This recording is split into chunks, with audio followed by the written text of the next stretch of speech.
Hello friends, welcome to underscore education Bihar. तो हमने बिहार के जो मॉडर्न हिस्ट्री है उसकी 2 क्लासेस ऑलरेडी कर चुके हैं। हम लोग 1857 रिवॉल्ट के बारे में हमने पहली क्लास में पढ़ा था और दूसरी क्लास में हमने वहाविज्म के बारे में पढ़ा था।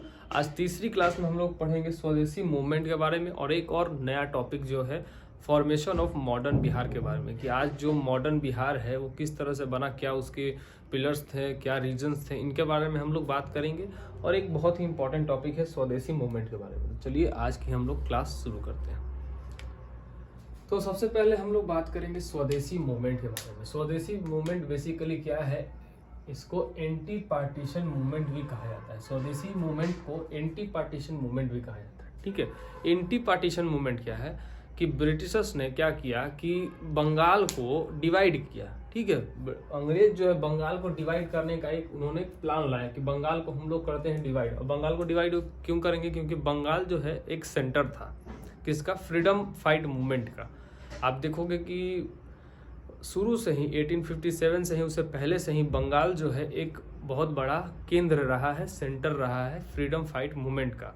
अंग्रेजों के खिलाफ जो भी मूवमेंट्स होते थे फ्रीडम फाइट के देश भर में जहाँ से संचालित होते थे, वहाँ बंगाल का बहुत बड़ा एक कंट्रीब्यूशन था। तो अंग्रेज लोग जानते थे कि बंगाल को जब तक हम तोड़ेंगे नहीं तब तक मतलब हम लोग को बहुत ज़्यादा दिक्कत हो जाएगी इंडिया पे रूल करने के लिए। तो उन्होंने एक बिल लाया कि भाई हम लोग बंगाल को अब करेंगे डिवाइड। डिवाइड के पीछे का रीजन उन्होंने क्या बताया, हम लोग तो रीजन जानते हैं कि एक्चुअल रीजन क्या है कि भाई उन लोगों की गद्दी जा रही थी तो उन्होंने बंगाल का विभाजन करने का फैसला किया। लेकिन उसके पीछे का उन्होंने रीजन क्या दिया, क्योंकि कुछ तो रीजन उनको देना था। तो उन्होंने रीजन दिया कि देखो एडमिनिस्ट्रेटिव प्रॉब्लम्स आ रही है, मतलब बंगाल को संभालने में, बंगाल काफ़ी बड़ा था। बंगाल किससे मिलकर बना था, बिहार, उड़ीसा और बंगाल, ये सब पहले एक ही था, बहुत बड़ा एरिया था बंगाल, आज जितना छोटा नहीं था, बांग्लादेश भी उसी में आता था। तो एक काफ़ी बड़ा रीजन था बंगाल। तो उन्होंने एक रीज़न दिया इसके पीछे कि देखो रीजन ये है कि बंगाल को एडमिनिस्टर करने में, मतलब उसको चलाने में हम लोगों को बहुत आ रही है प्रॉब्लम। तो इसलिए हम बंगाल को करेंगे डिवाइड ताकि हम बंगाल को एडमिनिस्टर कर सके अच्छे से और डेवलपमेंट का जो भी काम है वो सब हो सके। एक बहाना दिया उन्होंने। तो पार्टीशन ऑफ बंगाल जो है उन्होंने अनाउंस कर दिया 19 जुलाई 1905 को। इस दिन उन्होंने अनाउंस कर दिया कि देखो बंगाल जो है अब 2 हिस्सों में बटेगा। ठीक है, उसके बाद उसको इम्प्लीमेंट किस दिन किया गया, तो 16 अक्टूबर 1905 को। 16 अक्टूबर 1905 को उन्होंने बंगाल को फाइनली डिवाइड कर दिया, बांट दिया। ठीक है, अब देखो इसमें जानना क्या है कि स्वदेशी मूवमेंट एक क्लासिक एग्जांपल है डिवाइड एंड रूल का। ठीक है, अब डिवाइड एंड रूल का एग्जांपल कैसे है मैं बताता हूँ। अब क्या है कि 1857 के बाद जो 19 में हम लोग जब एंटर किए तो हिंदू और मुस्लिम दोनों एक होना स्टार्ट हो गए थे। अंग्रेजों के खिलाफ हम ये लोग एक होना स्टार्ट हो गए थे और साथ मिलकर काफ़ी सारे मूवमेंट्स को इन्होंने अंजाम दिया। तो ये ब्रिटिशर्स जो है ये काफ़ी ज़्यादा जाने जाते हैं डिवाइड एंड रूल के लिए। इन्होंने इंडिया में एंटर ही किया था डिवाइड एंड रूल पॉलिसी के साथ। तो ये लोग क्या करते थे कि सोचे कि बंगाल को हम लोग डिवाइड कर दें, क्योंकि उन्होंने इसके पीछे रीजन ये भी दिया कि देखो क्या है कि हिंदूज का जो इंटरेस्ट है और मुस्लिम का इंटरेस्ट है वो दोनों अलग अलग है। बेसिकली उन्होंने डिवाइड करने की कोशिश की। तो इसीलिए कहा जाता है कि ये काफ़ी क्लासिक एग्जांपल है डिवाइड एंड रूल पॉलिसी का। ठीक है, एंटी पार्टीशन मूवमेंट जो है बंगाल का डिवाइड, विभाजन। अब इसको लीड कौन कौन से कर रहे थे ये इंपॉर्टेंट है। तो इंडिया में इसको लीड कर रहे थे लॉर्ड कर्जन, ये वॉइसरॉय ऑफ इंडिया था, उसमें भारत का ये वॉइसरॉय था लॉर्ड कर्जन। तो ये पार्टीशन जो मूवमेंट था बंगाल का उसको ये लीड कर रहा था। और वहाँ ब्रिटेन में इसको लीड कर रहा था हर्बर्ट रेजली। हर्बर्ट रेजली कौन था, तो सेक्रेटरी ऑफ स्टेट था, सेक्रेटरी ऑफ स्टेट था ब्रिटेन में। अब ब्रिटेन बहुत सारे देश को अपना कॉलोनी बना के रखा था, सिर्फ इंडिया ही नहीं थे, ऑस्ट्रेलिया, न्यूजीलैंड और बहुत सारे जो अफ्रीकन कंट्रीज़ हैं, मालदीव्स है, इन सब जो कंट्रीज़ हैं उनको ब्रिटेन ने कॉलोनी बना के रखा था। तो हर एक कॉलोनी का मतलब हर एक कॉलोनी का एक सेक्रेटरी ऑफ स्टेट होता था, जो कि महारानी को या फिर राजा को, वहाँ के जो भी उस समय गद्दी पे जो बैठे रहते थे उनको वो इन्फॉर्म करता था कि देखिए इस कंट्री में ये हो रहा है, यहाँ से रेवेन्यू ये है। सेक्रेटरी ऑफ स्टेट का यही काम होता था, यहाँ से हमने ये रेवेन्यू किया, यहाँ पे ये चल रहा है काम, हमें इतना पैसा चाहिए, ये फलाना ढिमकाना जितना भी है, ये सेक्रेटरी ऑफ स्टेट का ही काम था करना। मतलब कि उन लोगों ने एक प्राइम मिनिस्टर अपॉइंट करके रखा था एक स्पेसिफिक कंट्री के लिए, उसको सेक्रेटरी ऑफ स्टेट वो लोग बुलाते थे। ठीक है, अब बिहार की बात करते हैं, तो नेशनल लेवल पे हो गया। अब बिहार की बात करते हैं। बिहार में जो स्वदेशी मूवमेंट था, जो कि एंटी पार्टीशन मूवमेंट को जो कि बोल रहा था कि नहीं हम ये नहीं होने देंगे, बंगाल का विभाजन नहीं होने देंगे और हम लोग एक रहेंगे, उसको लीड कौन कर रहे थे? तो सतीश चंद्र चक्रवर्ती,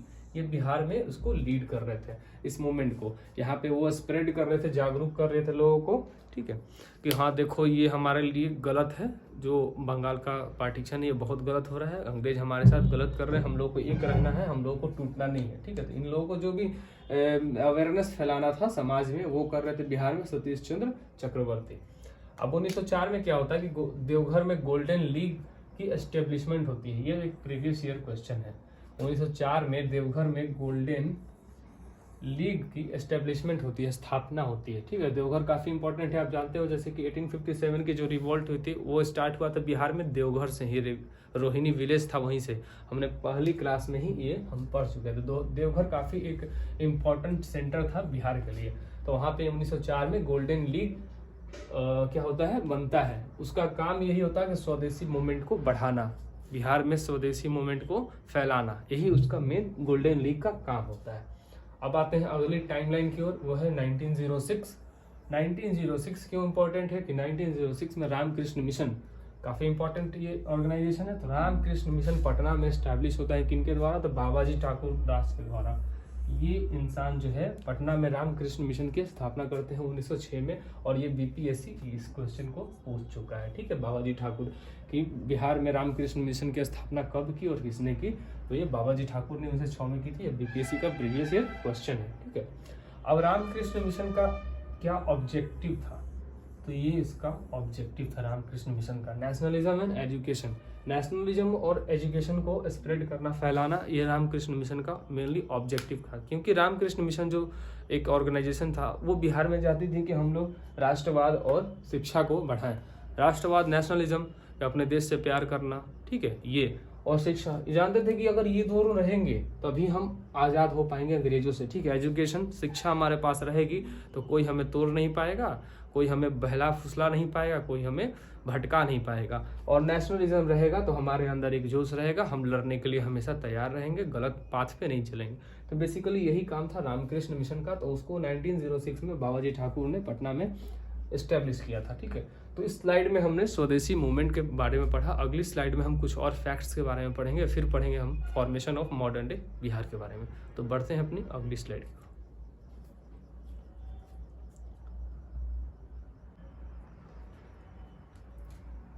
पिछली स्लाइड में हमने स्वदेशी मूवमेंट के बारे में पढ़ा, ठीक है। इस स्लाइड में हम पढ़ेंगे सूरत स्प्लिट के बारे में।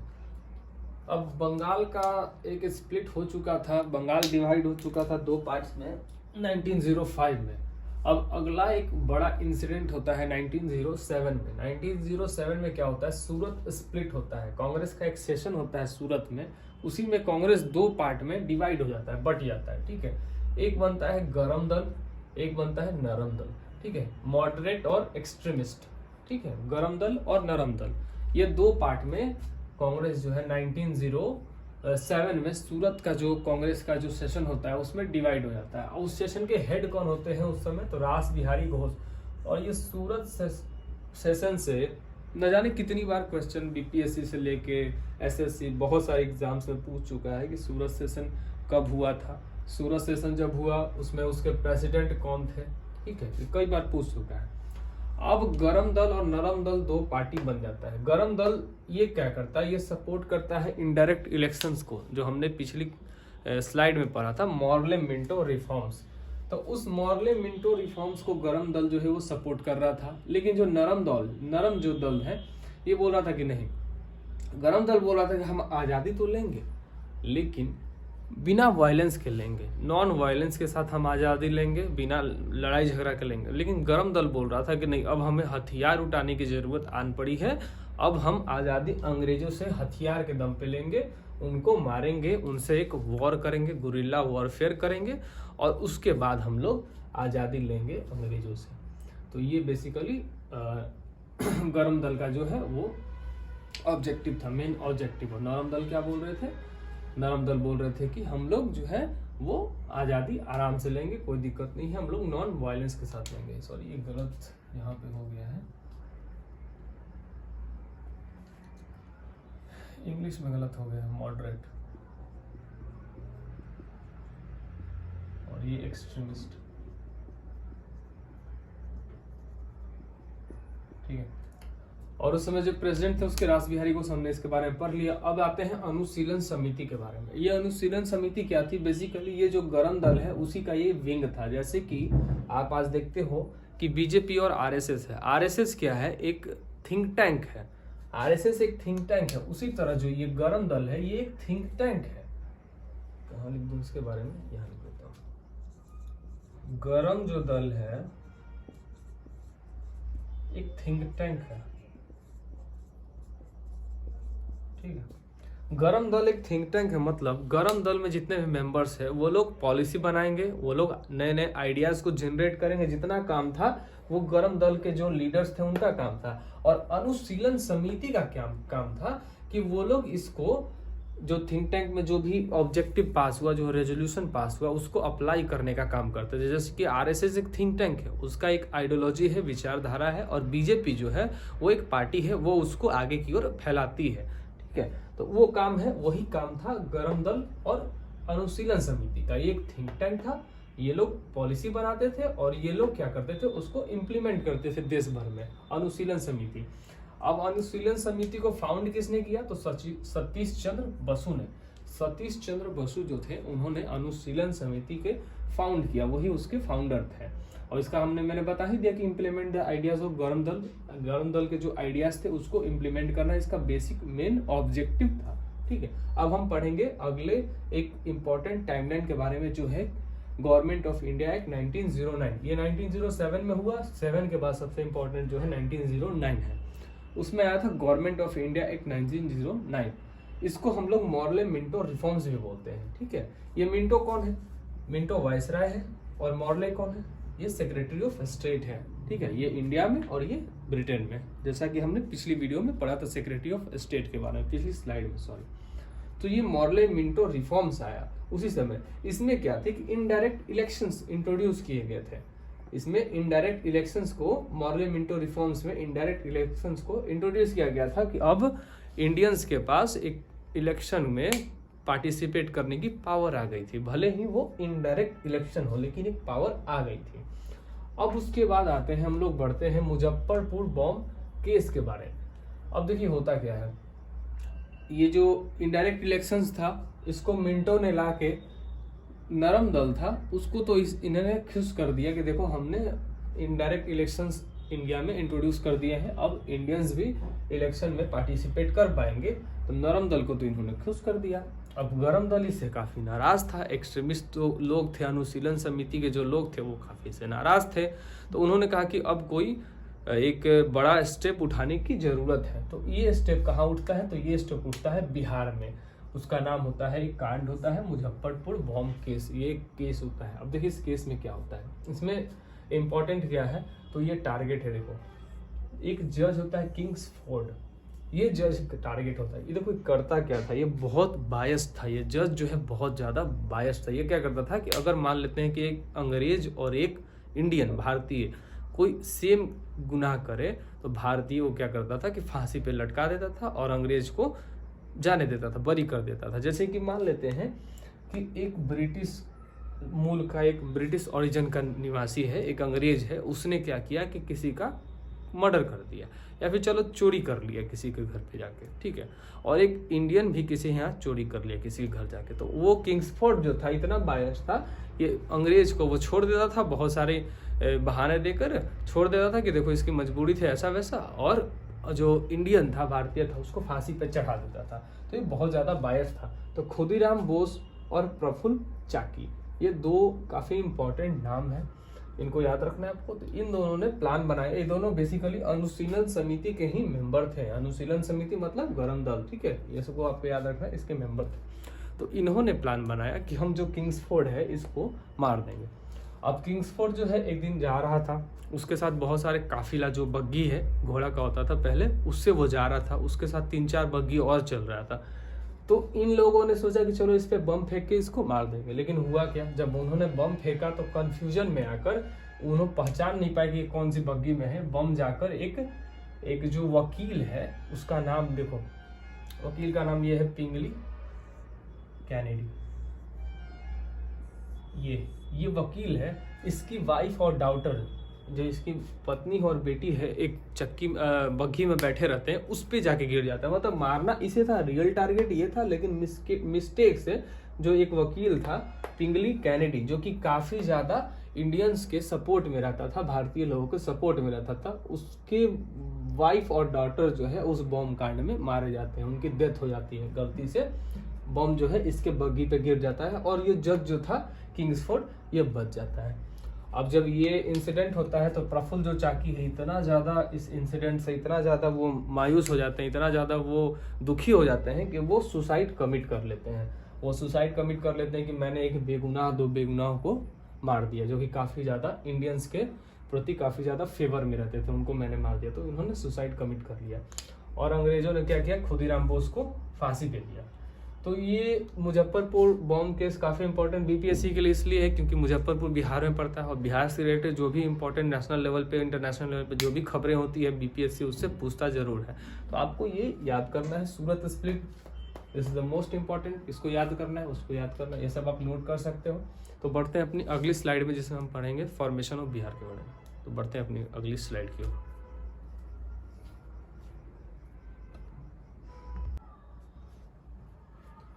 सो इस स्लाइड में हम देखेंगे बिहार फॉर्मेशन के बारे में और कुछ फैक्ट्स के बारे में। तो बढ़ते हैं इस स्लाइड की ओर। तो अब बढ़ेंगे हम देवघर। देवघर काफ़ी इंपॉर्टेंट, मैंने बता चुका हूँ कि कई बार कि देवघर जो है बिहार के लिए काफ़ी इंपॉर्टेंट था उस समय। तो यहाँ पे एक इंसान थे जिनका नाम था सखाराम गणेश देवशकर। इन्होंने एक बुक लिखा जिसका नाम था द शेर कथा। ये इंपॉर्टेंट है क्योंकि बीपीएससी बहुत बार बुक्स और मैगजीन से क्वेश्चंस पूछती है और ये काफ़ी इंपॉर्टेंट बुक है। सो देवघर में इन्होंने द शेर कथा लिखा था। उसके बाद पटना की ओर बढ़ते हैं। यहाँ पे एसएन दयाल जो है 1913 में अनुशीलन समिति को एस्टेब्लिश करते हैं पटना में। अनुशीलन समिति के बारे में हमने पिछले वीडियो में, पिछली स्लाइड में पढ़ा था, गरम दल और अनुशीलन समिति के। पिछली स्लाइड में एक मिस्टेक ये हो गई थी क्योंकि मैं हिंदी मीडियम से बेसिकली नहीं हूँ, तो उसमें गरम दल और नरम दल में कन्फ्यूजन हो गया था। मैंने उसे बता दिया था गरम दल जो है वो सपोर्ट कर रहे थे इनडायरेक्ट इलेक्शंस को, ठीक है। तो आप उसको करेक्ट कर लीजिएगा। उसमें मैंने बाद में आपको बताया था कि नहीं, देखो एक्सट्रीमिस्ट और मॉडरेट के बारे में कि कौन सा क्या सपोर्ट कर रहा है। तो आप उसको जरा शुरू में प्रॉब्लम हो गई थी तो उसको आप सुधार लीजिएगा, ठीक है। तो उसके बाद क्या है कि एसएन जो सन्याल है, इन्होंने 1913 में अनुशीलन समिति को पटना में स्टैब्लिश किया। अब अनुशीलन समिति मैंने बता चुका हूँ कि ये गरम दल का ही एक पार्ट था, एक्सट्रीमिस्ट का एक पार्ट था, उसको इम्प्लीमेंट करता था आइडियाज़ को। तो उन्होंने सोचा कि चलो बिहार में भी इसको अनुशीलन समिति को हम लोग एस्टैब्लिश करते हैं ताकि हम लोग जो अंग्रेज हैं उनसे हम अच्छे से लड़ाई कर सकें, ठीक है। उसके बाद होता है, हम लोग पढ़ेंगे फॉर्मेशन ऑफ सेपरेट बिहार के बारे में। बिहार क्या था पहले? बिहार जो था, स्पेस कहाँ पे है, चलिए हम दिखाता हूँ। बिहार कोई पहले स्टेट नहीं था, वो बेसिकली बंगाल का पार्ट था, ठीक है। बिहार जो पहले था वो बंगाल का पार्ट था। तो 1912 में क्या होता है कि सचिदानंद सिन्हा, पहले वो तो 1912 में डिवाइड होगा, उससे पहले हम लोग पढ़ते हैं सचिदानंद सिन्हा के बारे में। ये कई बार बीपीएससी से क्वेश्चन पूछ चुका है कि मॉडर्न क्रिएटर ऑफ बिहार क्या है, मतलब आज जो मॉडर्न डे बिहार आप देख रहे हो उसके निर्माता कौन है, उसको किसने बनाया, उसको किसकी वजह से ये बिहार आज का बना है, तो वो है सचिदानंद सिन्हा। इन्हीं की वजह से आज मॉडर्न डे बिहार जो है एग्जिस्ट करता है, ठीक है। उनका एक न्यूज़पेपर था बिहार टाइम्स, बहुत बार ये भी एग्जाम में पूछ चुका है, और इसका एक नया नाम है, वो मैं उसमें दिखाऊंगा आपको, बिहारी। तो ये बिहार टाइम्स से बहुत बार क्वेश्चन आ चुका है, बिहारी बिहार टाइम्स से। सचिदानंद सिन्हा ने ही ये न्यूज़पेपर जो है स्टार्ट किया था, जिसके पहले एडिटर कौन थे, तो महेश नारायण, ये इसके पहले एडिटर भी थे और लॉन्गेस्ट सर्विंग एडिटर भी थे। इनकी मौत हो गई थी 1907 में, ठीक है। इनकी मौत हो गई 1907 में। तो 1907 तक ये इनके एडिटर रहे थे। सबसे लॉन्गेस्ट सर्विंग एडिटर भी महेश नारायण ही रहे। और बिहार टाइम्स जो है उनको शुरुआत किसने किया, सचिदानंद सिन्हा से। सचिदानंद सिन्हा कौन थे, ये थे मॉडर्न क्रिएटर ऑफ बिहार, आधुनिक बिहार के जो बनाने वाले। अब 1906 में क्या हुआ कि 1906 में बिहार टाइम्स का नाम चेंज करके बिहारी कर दिया गया, very important question. Bihar times का नाम चेंज करके बिहारी कर दिया, जो कि सच्चिदानंद सिन्हा ने स्टार्ट किया था 1906 में, बिहारी कर दिया गया।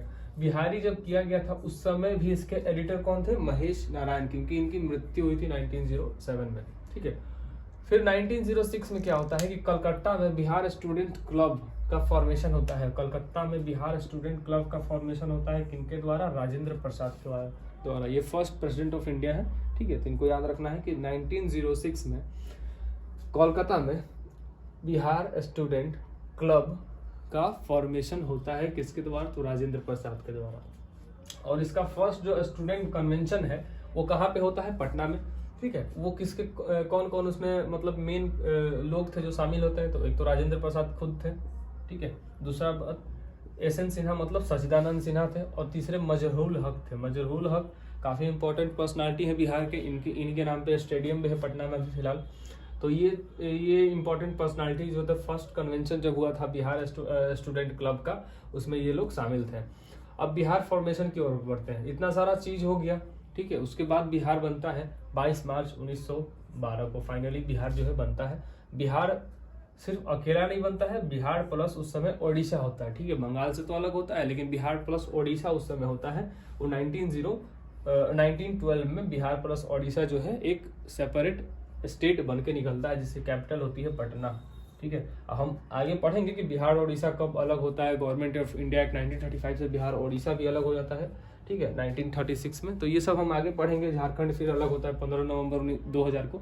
तो ये सब हम अगली स्लाइड में पढ़ेंगे कि आज जो बिहार है वो बनने की क्या कहानी है, कौन कौन से दिल्ली दरबार होते हैं जिसके कारण बिहार जो है रियली फॉर्म होता है। तो वो सब हम पढ़ेंगे अगली स्लाइड में। तो बढ़ते हैं अपने अगली स्लाइड की ओर।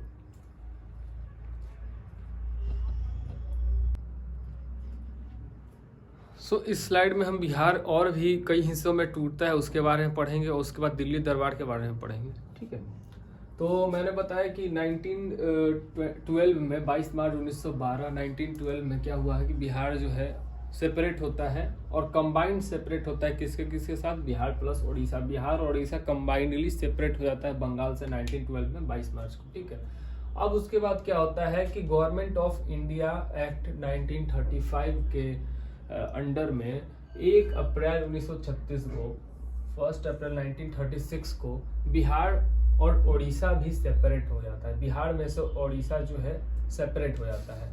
ठीक है, ओडिशा एक अलग स्टेट बन जाता है बिहार में से। और वो किस एक्ट के थ्रू बनता है? तो गवर्नमेंट ऑफ इंडिया एक्ट 1935। ये आपसे पूछ सकता है एग्जाम्स में। ठीक है, और एक डेट है 1 अप्रैल 1936, ये भी आपको याद रखना है। अब फिर बिहार एक बार और टूटता है। ठीक है, वो टूटता है 15 नवंबर 2000 को। ठीक है, ये बिहार टूटता है किस एक्ट के थ्रू? तो Bihar reorganisation act 2000। Bihar reorganisation act 2000 के तहत जो है बिहार में से झारखंड फाइनली खत्म हो जाता है। और आज जो आप बिहार देख रहे हो जिसकी कैपिटल है पटना, ये बिहार इसी दिन बना 1 नवंबर 2000। ये काफी ट्रेजिडिक इंसिडेंट था जो कि बिहार यहाँ से टूट गया, क्योंकि जितने भी मिनरल्स थे, जितने भी रिसोर्सेज थे, नेचुरल रिसोर्सेज थे, सब झारखंड में चला गया और बिहार में कुछ नहीं बचा। बिहार आज एक इसी वजह से आज बिहार डाउनफॉल का कारण, एक बहुत बड़ा कारण यही है बिहार रीऑर्गेनाइजेशन एक्ट 2000। इसके तहत जो झारखंड यहाँ से अलग हो गया, वो बहुत बड़ा आज बिहार के डाउनफॉल का कारण, वो हम आगे पढ़ेंगे। ठीक है, उसके बाद 3 दिल्ली दरबार होते हैं। आज तक 3 दिल्ली दरबार, उसके बारे में हम थोड़ा सा पढ़ लेते हैं। पहला 1877 में लिट्टन, इसका जो वायसराय था लिट्टन था, उसके अंडर होता है। सेकंड होता है 1903 में कर्जन के अंडर होता है, और थर्ड होता है 1911 में हार्डिंग के अंडर, लॉर्ड हार्डिंग। ये सब वायसराय है। ठीक है, और 1911 में जो दिल्ली दरबार होता है उसी का आउटकम होता है वो है कि बिहार जो है सेपरेट होता है 22 मार्च 1922 को। इसी दिल्ली दरबार में बिल जो है वो पास हो जाता है। 1911 में ही जो है नोटिफिकेशन जो है बिहार अलग होगा, वो नोटिफिकेशन 1911 में ही पास हो जाता है, नोटिफिकेशन निकल जाता है और उसको इम्प्लीमेंट होता है 22 मार्च 1922 को। ये इम्प्लीमेंटेड डेट है और ये नोटिफिकेशन का डेट है। ठीक है, और किसके तहत होता है? तो थर्ड दिल्ली दरबार। ये अगर मतलब काफी हार्ड क्वेश्चन होगा तो थर्ड दिल्ली दरबार के थ्रू होता है। जो कि 1911 में हुआ था अंडर लॉर्ड हार्डिंग। ठीक है, इसके अंडर में हुआ था दिल्ली दरबार, जो तीसरा दिल्ली दरबार था उसी के तहत जो है 1911 में नोटिफिकेशन आया और 1922 में, और सॉरी 1922 में जो है क्या होता है कि 12 में, सॉरी वही तो मैं भी सोचूं 1922 कैसे हो गया। 1912 में क्या होता है कि बिहार जो है वो टूट जाता है बंगाल से। ठीक है, कंबाइंडली इस समय टूटता है ओडिशा और प्लस बिहार दोनों। तो इस हमने पूरे आज की क्लास में हमने पढ़ा स्वदेशी मूवमेंट के बारे में पढ़ा, हमने बिहार रीऑर्गेनाइजेशन के बारे में पढ़ा, पूरा फॉर्मेशन ऑफ बिहार के बारे में पढ़ा, राजेंद्र प्रसाद सच्चिदानंद सिन्हा के बारे में पढ़ा। अगली वीडियो में हम और भी कुछ इंटरेस्टिंग जो बिहार के स्पेशल के जो भी टॉपिक्स हैं उनके बारे में हम पढ़ेंगे। सो इस वीडियो को यहाँ तक देखने के लिए बहुत बहुत धन्यवाद। अगर आपको कंटेंट हमारा पसंद है तो आप चैनल को सपोर्ट कर सकते हैं। तो मिलते हैं कल की क्लास में।